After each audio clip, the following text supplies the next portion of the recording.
liban akong tatay guys oh. May mo buhat og balsahan. May kung buhat og balsahan kay ang iyang balsahan tan-awan nyo guys. Kagkuan ng sakayan ba?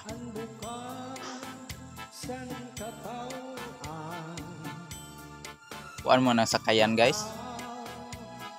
Mao guys oh, tigid basa sa moagi pag kalapukan safety kayo.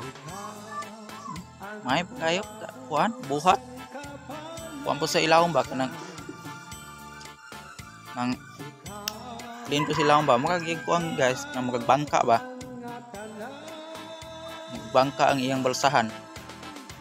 Lain nag-style ka tatay po. Safety kay lang dalagyo di mo basa. Eh may kayo mo ka maog balsahan nga bangka.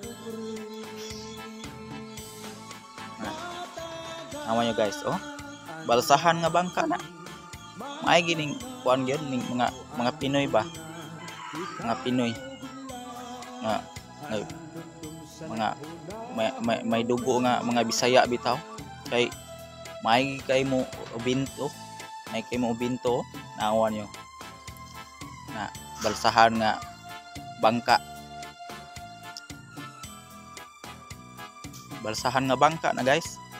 Ano nyo oh, believe kay kung tatay ito ni pakpakan sa tatay guys. Pakpakan to ni sa iyang ka kuan makarilit kuan ni kay ngun ani pun mi sa una balsahan na mosakyan ingas bukid paingo gikas bukid to paingo baybay ngun ani po mo lahi lang to mo balsahan sa una guys. Kawayan mo to salog kani iya kay believe kay ko kay bangka gyud ani ka imo gid ni tatay. Saludo gid ako kanimo tatay. Yung anak o tawan nyo guys mapot team pa safety ha. Safety kayo eh. Di na mabasa kay kung magbangka man iyang bulsahan. Yung kabaw kay kuan mo kay kusgan kay guys ba. Manatihan ang kadong Pinoy.